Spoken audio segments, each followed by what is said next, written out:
छिंदवाड़ा जिला अस्पताल में एक महिला की बेबसी ने इंसानियत को झकझोर कर रख दिया। सुशीला साहू, जो सिर में चोट लगने के बाद इलाज कराने जिला अस्पताल पहुंची थी, उनका पर्स अस्पताल परिसर में कहीं गिर गया। पर्स में सोने चांदी के जेवर और ज़रूरी कागजात थे। वहीं जेवर जिन्हें महिला गिरवी रखकर घर का बिजली और चक्की का बिल चुकाने वाली थीं, अब जब पर्स गायब हो गया तो उनके सामने रोज़मर्रा की ज़िंदगी चलाने का संकट खड़ा हो गया। सुशीला ने रोते हुए बताया कि बिजली विभाग वालों ने चक्की का कनेक्शन काट दिया है, घर में अंधेरा छा गया है। सोचा था जेवर गिरवी रख दूंगी, कुछ पैसे मिल जाएंगे, बिल चुका दूंगी, चक्की फिर चल पड़ेगी, लेकिन अब सब खत्म हो गया।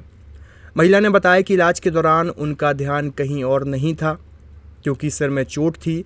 जब पर्स गायब हुआ तो उन्हें संभलने का भी मौका नहीं मिला। अब वे कोतवाली थाने पहुंचकर शिकायत दर्ज करा चुकी हैं, लेकिन उनका दर्द किसी जांच रिपोर्ट से कहीं ज़्यादा गहरा है। अस्पताल प्रशासन की लापरवाही भी साफ झलकती है। ना तो परिसर में सुरक्षा के इंतजाम पुख्ता हैं, ना ही कोई वस्तुओं की त्वरित तलाश की कोई व्यवस्था।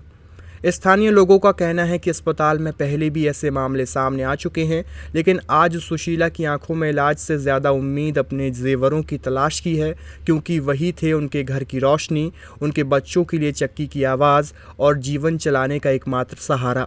अब सवाल ये है कि क्या प्रशासन इस गरीब महिला की टूटी उम्मीदों को फिर जोड़ पाएगा, या फिर यह दर्द भी किसी फाइल में दर्ज रह जाएगा। क्या हुआ है बेटा?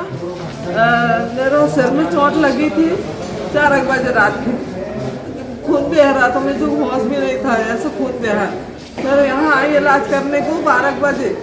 अब 12 बजे इलाज करी, इमरजेंसी वार्ड में गई, वहाँ भी जरूर बैग गिर गया, पट्टी करवाने को लग गई, बैग गिर गया।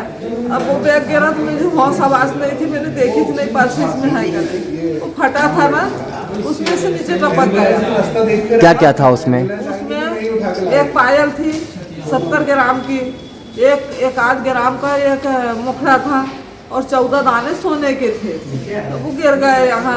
आपने क्यों लेके आया यहाँ पर? सर गिरवी रखने के लिए जा रही थी मैं गोलगंज। क्यों? इलाज कराऊँ मैं, बिजली वाले के दाऊँ 16,000 रुपये, 17,000 बिल हो गए। किसका बिल हो गया था? बिजली का बिल था। बिजली का बिल काट भी दिए थे कनेक्शन उन्होंने? काट भी दिए कनेक्शन, बोले घर की लाइन काट देंगे। हमारा 2 मकान है वहाँ, तो हम दूसरा मकान में रहते हैं, चक्की दूसरे मकान में थी। तो इनके लिए कट जाएगी लाइन, तो हम कैसे रहेंगे घर? तो मैं इनके जेवर ही रख देती हूँ, तो जेवर रखने के लिए आई, इलाज भी करवाऊँ और जेवर भी रखवाऊँ। पुलिस में शिकायत की आपने? सर उन्होंने 2 दिन लिख के दिया है, कुछ नहीं कर रहा है मेरी सुनाई। क्या नाम आपका? मेरी सुशीला साहू। त्योहार के इस सीजन में आई है बड़ी खुशखबरी। Peptic group proudly tie up arrangements with Indian bank. Peptic town, Naugaon road, Chhatarpur के न्यू एक्सटेंशन में खरीदिए अपने सपनों का घर इंडियन बैंक की मदद से। लोएस्ट इंटरेस्ट रेट और प्रोसेसिंग फीस पर पाइए हाउसिंग लोन। आज ही इन नंबरों पर कॉल करें